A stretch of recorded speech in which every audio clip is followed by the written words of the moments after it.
I entitled my talk today, Managing the Now. A year ago, almost, we found ourselves in a totally unknown situation. A worldwide pandemic was declared, and we found ourselves stuck in our homes, afraid to go out, uncertain of our futures. And I am here talking about the now, and it has been that now ever since, in fact, we were born. And yet, at this point in our lives, and particularly as we face this pandemic, it now becomes such an important aspect of our lives to focus and manage on the now. And why? What's the purpose of it all? It's really to be able to handle ourselves well enough in these modern times, and also to be able to manage the lives that we have to lead, despite and in spite all the challenges that confront us. So, when I talk about self-awareness, let me unpack that. How does that happen? It's an awareness, firstly, of the world around us. What are the events? What are the circumstances that's happening around us? And how are people reacting to this? What am I seeing people do? And then, as we observe what's going on around us, we observe what's happening within us. What are my feelings? What are the thoughts that accompany these feelings? What associations do we have? What thoughts do we have about the memories that are triggered by these thoughts and feelings? What meaning do we put into it? What does it mean to have those thoughts and those feelings? And what belies our motivations in going forward and doing something and reacting to the situation that we face? This kind of self-awareness enables us to have thoughtful and purposive behaviors. So it enables us to be goal-directed, to know what is it that, where is it that we are? It presents us with that situation and helps us now see where can we go. So I found myself in this particular pandemic early on in March, realizing that I still had a class to teach. And so in the middle of that whole pandemic, I was learning how to teach using Google Meet, which an app that I've never used in my entire life before, right? The learning curve was very, very steep. I made many mistakes, certainly, but along the way, I found my way to communicate with my students and to bridge the gap that the distance had offered. And it enabled me to somehow or other be busy and feel useful in a time when we were feeling very useless, and the truth is also misled, right? We don't know where we were going at that time. So how do we practice this self-awareness? It's really stepping back from oneself, taking a step back, observing ourselves, looking within. I know in many of our educational experiences, our teachers time and again remind us, what do you think about this? What do you feel about this? Reflect about what happened. Reflect about this experience. Isn't that a constant refrain in our mentoring and homeroom classes, and possibly even our CLE classes? So this is basically what I'm talking about here. It's looking within, being aware of your reactions, considering what's going on around, and tracking the split-second thoughts and feelings, catching them, and seeing, oh, that thought crossed my mind. Oh, I had that feeling. Oh, I realized something right there. And at the same time, suspending judgment. Not telling yourself it's bad to have that thought or it's bad to have that feeling, but rather to just say, oh, they are what they are. A thought is just a thought. A feeling is just a feeling, no matter what they are. And using our words to put them to life, to give them meaning, to clarify them. And then now I'd like to talk about mindfulness, which really springs forth from what I just talked about in self-awareness. With self-awareness, we can practice mindful practices or mindfulness, bringing our thoughts to the here and to the now, to the present, observing each moment as it passes, not judging each moment as they pass, whatever thoughts, whatever feelings, whatever memories and sensations come to fore. It's really paying attention to your sensations, to your thoughts, to your feelings. And some simple ways that we could do that, and I do this as much as I can, is to do breath work, to observe your breathing, and to try to manage it so that it is the most natural breath you could be taking. The slow, deep breaths that, in fact, all babies have.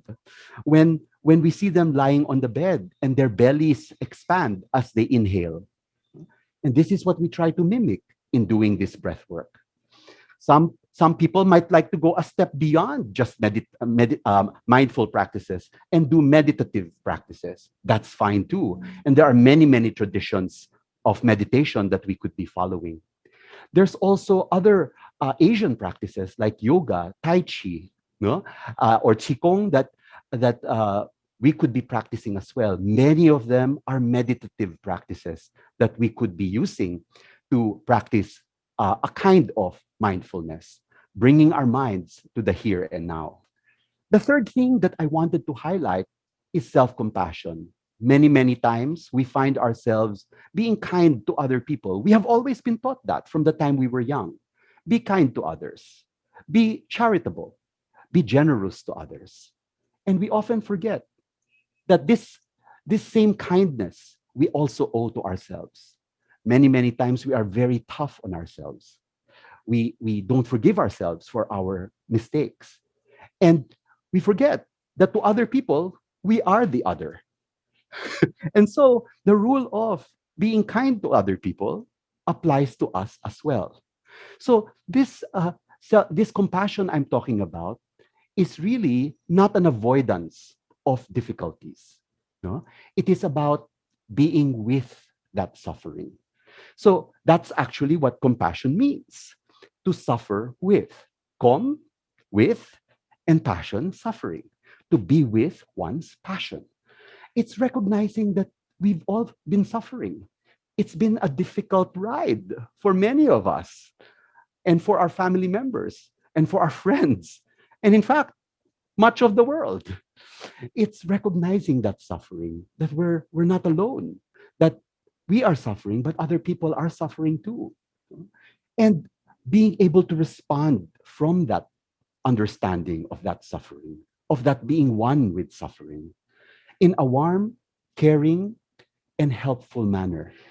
It's understanding things with kindness and generosity, not just to others, but to oneself as well. So it's really a recognition that suffering, failure, and imperfections are part of our lives. It is part of being human. So it's really acting the same way towards other people as we would act towards ourselves. I find myself having this hard time doing this. Sometimes I'd rather be generous to other people and forget myself. After all, we have been taught from the time we were young, it's better to give than to receive, isn't it? And we find ourselves what? Lacking in being kind to ourselves. We need to acknowledge when we're having a hard time. We need to seek help when we need help. We need to forgive ourselves when we're failing, because everybody fails. Nobody is perfect and everybody makes mistakes. We need to notice something that we don't like about ourselves and accept that we have flaws. So recognize that it is a difficult time, especially right now. We can't see our friends. We can't touch them. We can't play ball with them as we usually enjoy. We can't sit down with them and just enjoy their company. We can't hang out, right? In person, at least. And so it's really actively finding ways of finding your comfort, and taking care of yourself. So I can't hang out with my friends. Maybe we can watch a movie on Zoom together, or maybe we can have a Zoom party, right? Or find something that would, maybe not the best substitute, but a satisfactory one, because that is all that we have at this time, and being satisfied with that. Now, in talking about self-compassion, there are really three elements that we need to be very, very aware of. So I've talked about self-kindness. It's being kind to myself, being kind to other people as well. And this runs opposite to judging yourself for your failures, judging yourself for having a difficult time, judging yourself for not being up to your standards, right? Or doing this to other people, right? So being compassionate is about being kind to oneself. And being kind to oneself is really also recognizing our common humanity, that all of us are not perfect. All of us are, are having a hard time in one way or another. All of us are vulnerable, and we could be hurt at any time by anyone. And that's a reality, right? And so this humanity is common. It's not just me. It's common to many other people. Last night, I just had a conversation with a person who was hurting. He was hurting because he found himself all alone, orphaned, no more parents, in his own apartment, with no one in his life, right? And then I asked him, well, are there people in your life that you'd like to talk to? And he said, and I said, can you name me at least two? And very easily, within a second, he gave me a couple of names. And he said, well, you could talk to them. You could reach out to them. And you can share what you're going through right now to them. And it will not make you less lonely because you're alone in your in your apartment, but it will help you recognize that there are other people who care for you deeply. And one way or another, this helps you alleviate that loneliness. And he did that. And this morning, he sent me a text message and he said, I'm playing a video game now with one of those people that I mentioned to you last night. And that was such a wonderful news to hear. And the third one, mindfulness, which I already explained. And mindfulness helps us detach from our thoughts and detach from our feelings a little bit, to objectify them a little bit, so that it allows us to understand them better, that we are not too over involved in our own thoughts and in our own feelings. And these are the three elements that are involved and that are part of self-compassion. So how do we practice this? Doing little things to care for yourself, finding life-giving activities that spark joy, as Marie Kondo talks about, right? There's something that sparks joy in your life. Do it, right? Do a number of those little things through your day. Okay, have a really nice warm bath or a cold bath, depending on what you like, right? Have a really, really cold, tall glass of iced tea on a hot afternoon, right? Sitting out maybe on your porch if you have one, or a terrace if you have one, no? Looking at trees or plants, no? So these are little ways that we could be caring for ourselves, talking to friends, enjoying the time with friends. And then accepting our humanness, recognizing that frustration will happen, failure, losses will happen. And our ideals are not realistic, and we have limitations, and accepting that. And opening up to the realities of our lives. No? Many times we find ourselves envying other people and saying, why don't I have his parents? Why don't I have her life? They seem to have much, much more fun than I am having. But the truth about it is that we only have our lives. And we need to really open up to the reality of that life that we have. right? Instead of spending all that much time envying other people or seeing how other people are living a better life than us. Added to this, we can accept the reality of our pains and our difficulties. This too is part of our lives. So it's not just all pleasant and lovely and beautiful, right? There is pain, there is failure, there is frustration, right? And in being with them, not wallowing in them, there is a difference between the two, right?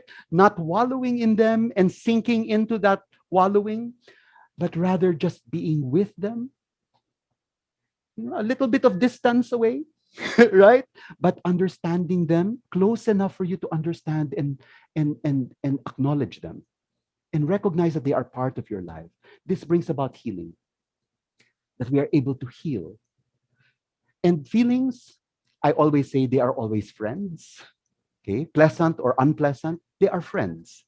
They always have a message. They always have something to tell us. And acknowledging those messages. And as they tell us those messages and we hear them, they go away. They leave. They have fulfilled their purpose. And this is when healing takes place. And so we practice self-care. No? Don't rush through it. Just do things as you can on a day-to-day basis. Every so often, taking a break, relaxing, resting, reflecting, doing what we need to do at each given time. And there is always a time and a place for everything, and allowing that. And this comes full circle to self-awareness and mindfulness. Finally, I talk about a positive future. We need to look further into the future. If we can't see past the pandemic because that is too far ahead to look at, then let's look at next week or 2 weeks from now or a month from now, and imagine a positive future, how things can be good for you and how you can start building towards that future and believing in it and anticipating it and waiting for it while working on it as well.